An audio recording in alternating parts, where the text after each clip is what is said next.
Welcome to మీ Aaradhya's kitchen. ఈరోజు మనం చేయబోయే కర్రీ చుక్కకూర టమాటా కర్రీ. ఇలా చేస్తే పిల్లలు ఎంతో ఇష్టంగా తింటారు. ముందుగా చుక్కకూరను కడిగి చిన్న చిన్న ముక్కలు కట్ చేసుకోవాలి.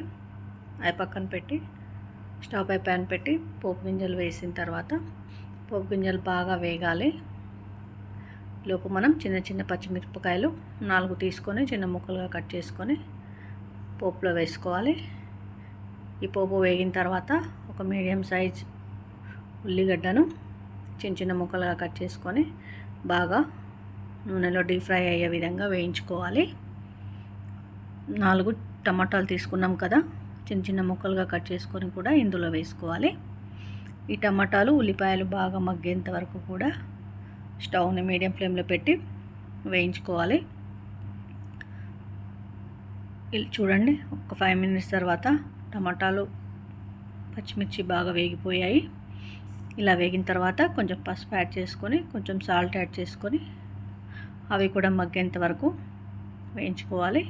ఈలోపు మనం చుక్కకూరని చిన్న ముక్కలుగా కట్ చేసుకున్న వాటిని తీసుకొని ఇందులో యాడ్ చేసుకుందాము. చుక్కకూరని యాడ్ చేసిన తర్వాత 5 to 10 మినిట్స్ స్టవ్ మీడియం ఫ్లేమ్లో పెట్టి ఉడికించాలి. మనమైతే వాటర్ వేయకూడదు, ఎందుకంటే టమాటా ఆకుకూర నుంచి వాటర్ అనేది వచ్చేస్తుంది కాబట్టి అది సరిపోతుంది. కొంచెం సాల్ట్ యాడ్ చేసుకొని వేయించుకోవాలి.